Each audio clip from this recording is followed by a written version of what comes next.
That was my fault we lost, because as a leader, I didn't lead. After we beat the Bulls, I let up. We had 8 days off. Me and D. Scott were doing stuff we weren't supposed to be doing. Yeah. What happens when the most unstoppable force in basketball finally decides to take the game seriously? In the year 2000, the NBA got its answer. And that answer came in the form of a 7'1", 345 powerhouse who didn't just dominate, he demolished. This was Shaquille O'Neal at his absolute peak. For Shaquille O'Neal to be as big as he is and carry that load, Shaq had some impeccable footwork. Shaq wasn't trying to finesse. He got to a spot and he was just like, all this. A man too strong to guard, too quick to catch, and too determined to stop. For one season, he wasn't just the best player in basketball, he was the cheat code no one could hack. Oh, that is the way you're supposed to dump the ball. But here's the twist. Shaq wasn't always like this. In fact, for most of the 90s, he was seen as a wasted opportunity. A freak of nature who cared more about frivolities like movies and commercials than about preparing his body for the grind of a championship season. Shaquille O'Neal, 7'1", 300 pounds with the backflip. Sure, he was great, but he wasn't legendary. And for years, the whispers got louder. Shaq doesn't have what it takes. He'll never win the big one. Even his own teammates doubted him. Then came one man who changed everything, Phil Jackson. The coach with 6 rings, fresh off the Chicago Bulls dynasty, walked into Los Angeles with one mission: turn Shaq into more than a highlight reel. And somehow, he pulled it off. Under Jackson's watch, Shaq transformed. He trained harder, leaned into discipline, and dedicated himself to defense as much as offense. What followed was one of the greatest single seasons in NBA history.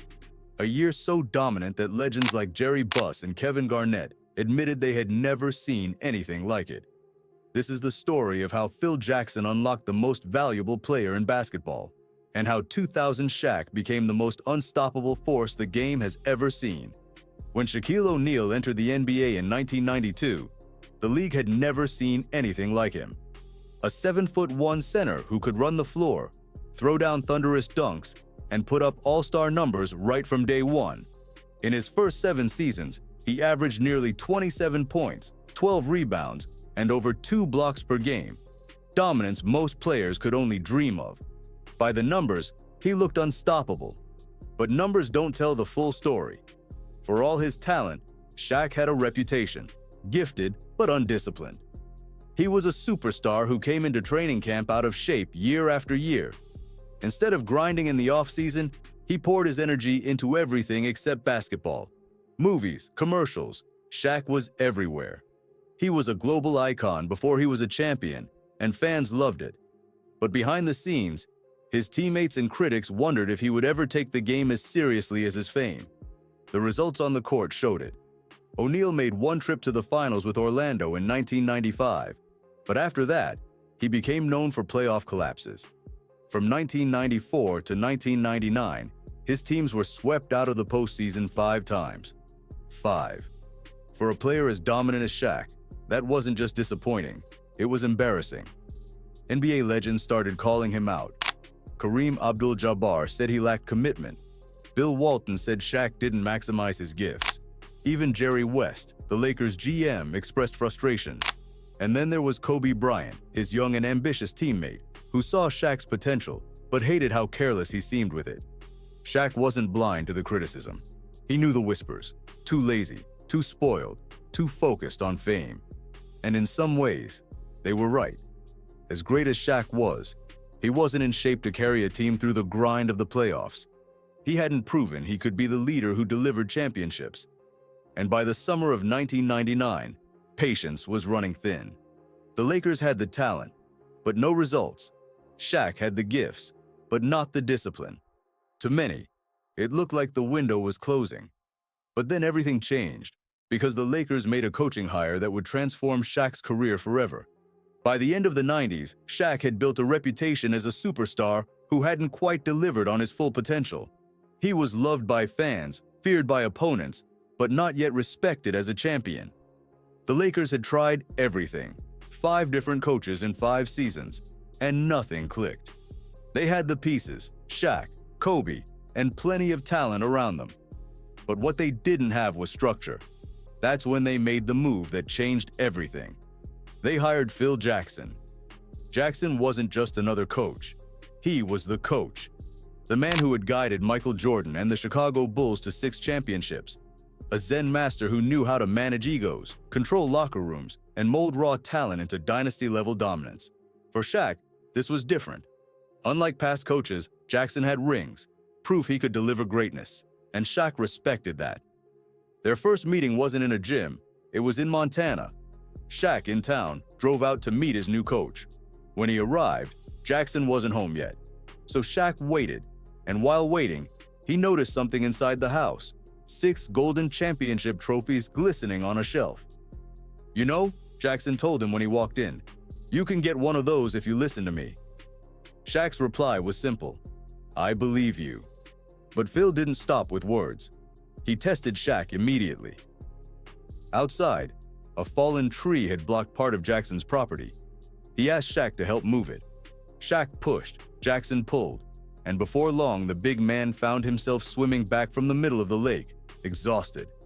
It wasn't just a chore, it was a challenge. A way of saying, if you want to win, you're going to have to work harder than you ever have in your life. Then came the demand that would define the season. Jackson asked Shaq to lose 15 pounds, to slim down, strengthen his knees, and be ready to play 40 minutes a game. It was a wake-up call. No more coasting, no more excuses. And this time, Shaq listened. When training camp began, the Big Diesel didn't show up sloppy or sluggish. He showed up in the best shape of his career, a 345-pound powerhouse who looked more intimidating than ever. For the first time in years, Shaq was ready, not just to play, but to dominate. When Shaq showed up to training camp in 1999, the difference was obvious. Gone was the player who coasted into the season carrying extra weight and relying purely on raw power. In his place stood a 345-pound machine, leaner, sharper, and fully locked in. For the first time in his career, he looked like he was preparing to dominate from day one. And dominate he did. Shaq had always been known as a force of nature on offense, but in 2000 his game became more refined than ever. He wasn't just dunking on everyone in sight, he was spinning, hooking, and turning defenders inside out. His trademark move, the Black Tornado, left opponents helpless. He'd let defenders lean into his chest, then spin the other way so fast that someone his size shouldn't have been able to move like that. Watching him was like seeing a heavyweight boxer perform ballet. Grace and brute strength rolled into one. But the biggest change wasn't on offense, it was on defense. For years, critics said Shaq never gave enough effort on that end of the floor. This season, that changed completely. With better conditioning and a fresh mindset, he became a wall in the paint. Guards who once attacked the rim without fear suddenly found themselves swatted into the stands.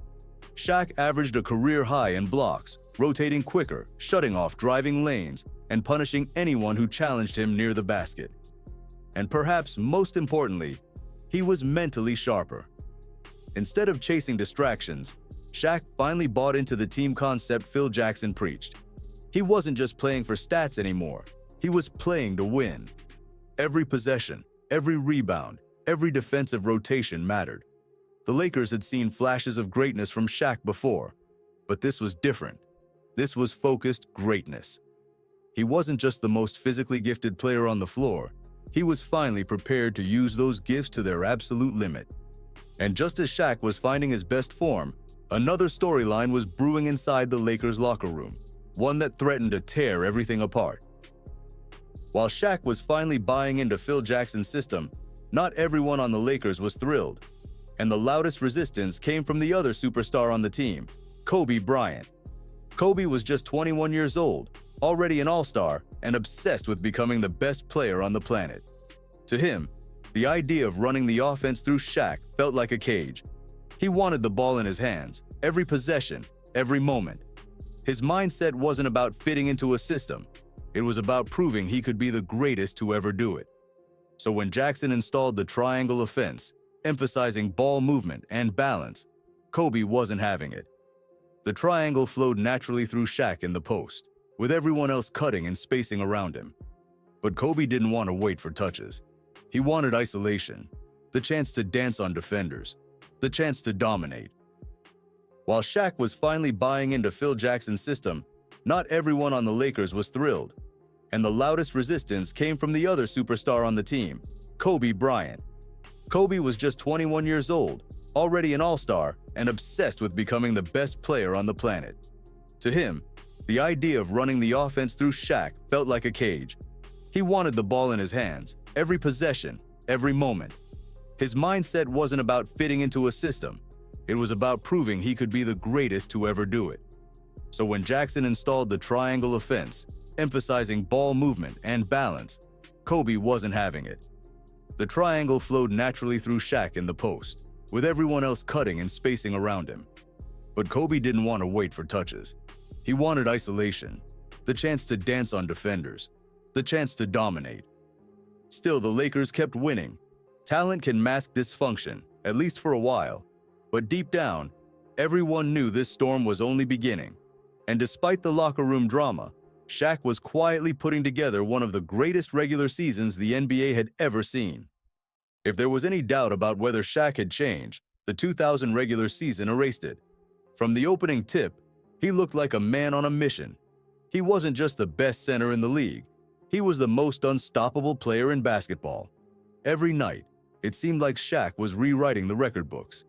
He averaged nearly 30 points a game on absurd efficiency, bullying defenders in the paint, but also showing off footwork that centers his size simply weren't supposed to have. On top of that, he hauled in over 13 rebounds per game, swatted away shots like it was second nature, and even set career highs in assists. For the first time, he wasn't just scoring, he was creating opportunities for everyone else. And then came the night that defined just how dominant he was. March 6, 2000, Shaq's 28th birthday. Facing the Clippers, he decided to give himself the ultimate gift: 61 points and 23 rebounds. What made it even more impressive? Not a single three-pointer.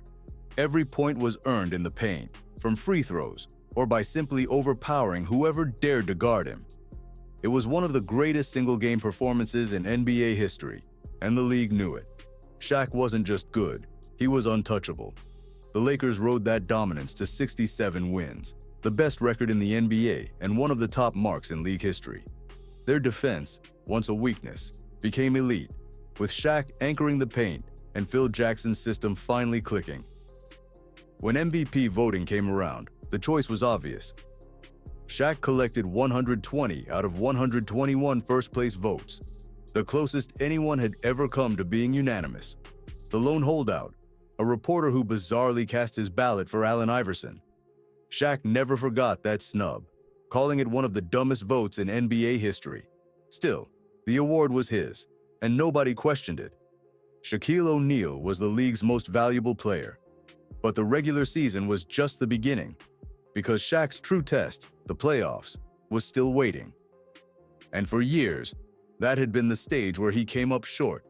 This time, though, would be different. For most of the 90s, the playoffs had been Shaq's Achilles heel. As great as he was in the regular season, when the games mattered most, his teams often crumbled. In fact, he had been swept out of the postseason 5 different times. Critics were ready to see if 2000 would be any different, or if Shaq would fold again under the pressure. The first round against the Sacramento Kings gave everyone a scare. The upstart Kings, led by Chris Webber and Jason Williams, pushed the series to a decisive Game 5. With the Lakers' season hanging in the balance, all eyes were on Shaq, and this time, he delivered. 32 points, 18 rebounds, 4 assists, and 3 blocks later, the Lakers survived and moved on. The Diesel wasn't going to let history repeat itself. The second round was smoother. Against the Phoenix Suns, Shaq dominated with averages of 30 points and 16 rebounds, ending the series in 5 games. He was steamrolling anyone in his way, proving his MVP year wasn't just a regular season story, it carried into the playoffs. But then came the Western Conference Finals against the Portland Trail Blazers, a matchup that nearly derailed everything. Portland didn't have one superstar, but they had depth: Scottie Pippen, Rasheed Wallace, Steve Smith, and Arvydas Sabonis. Unlike most teams, they had big men who could at least make life difficult for Shaq. In Game 1, O'Neal silenced the doubters, 41 points, 11 rebounds, 7 assists, and 5 blocks. Portland's answer? Start fouling him on every possession. The Hack-a-Shaq strategy forced him to the line a record 25 times in a single quarter. Still, Shaq carried the Lakers to a win. But the Blazers wouldn't go quietly. They clawed back, stealing games and forcing the series to a decisive Game 7 in Los Angeles. By the third quarter, the Lakers trailed by 15. It looked like another collapse, another year of wasted potential, and then something clicked. Sabonis fouled out, the Lakers' shooters caught fire, and the comeback began. With just over a minute left, Kobe drove into the lane, drawing defenders, and lofted a perfect lob. Shaq soared through the air, caught it, and slammed it down. An alley-oop that shook the building and sealed the game. The Lakers survived, advancing to the NBA Finals. For Shaq, it was redemption. The playoffs had once been his curse. Now, they were his stage. And waiting in the finals was a team that had no chance of stopping him. The Lakers' reward for surviving Portland was a trip to the NBA Finals to face the Indiana Pacers. On paper, Indiana was a tough, scrappy team. They had Reggie Miller, one of the greatest shooters of all time, and a deep roster of veterans. But they also had one major problem. Nobody on their team could guard Shaquille O'Neal. From the opening tip of Game 1, the mismatch was obvious. Shaq poured in 43 points and grabbed 19 rebounds, bulldozing Indiana's front court like they weren't even there. In Game 2, he was somehow even better, 40 points and 24 rebounds. The Pacers had no answers, no schemes, no defenders strong enough to handle him one-on-one. Their only hope was to foul him, but even then, it didn't slow him down. Game 3 gave Indiana a lifeline. With Kobe sidelined by an ankle injury, the Pacers managed to steal a win despite another 33 points and 13 rebounds from Shaq. Then in Game 4, things got even wilder. Shaq fouled out in overtime, leaving the Lakers' hopes in the hands of a limping Kobe Bryant. What happened next became legend. Kobe scored clutch basket after clutch basket, including the game-winning tip-in with just seconds left. As the final buzzer sounded, he pointed to the crowd and shouted, "This is my game." Even with Shaq on the bench, the Lakers' other star had delivered. The Pacers managed to stretch the series to 6 games, but Shaq wouldn't be denied. In the clincher, he dropped 41 points and 12 rebounds, completely overwhelming Indiana's defense one last time. When the final buzzer sounded, Kobe leapt into Shaq's arms as confetti fell, and the Lakers were champions. Shaq's dominance was beyond anything the finals had ever seen. Across 6 games, he averaged 38 points, 16.7 rebounds, and nearly 3 blocks, all while shooting over 60% from the field. It was one of the most overpowering performances in NBA history, the kind of run that makes defenses quit trying. There was no debate. Shaquille O'Neal was Finals MVP, and in that moment, the jokes about his focus and conditioning vanished. The big man who critics said could never win had just delivered one of the greatest Finals performances ever. But the story of 2000 Shaq wasn't just about one playoff run. His entire season left a legacy that still echoes today. When the dust settled on the 2000 season, there was no debate. Shaquille O'Neal had just completed one of the most dominant years in the history of professional basketball. His numbers looked like something out of a video game. Nearly 30 points, 14 rebounds, and 3 blocks per game in the regular season, capped by 38 and 17 per night in the finals. But the stats only told part of the story.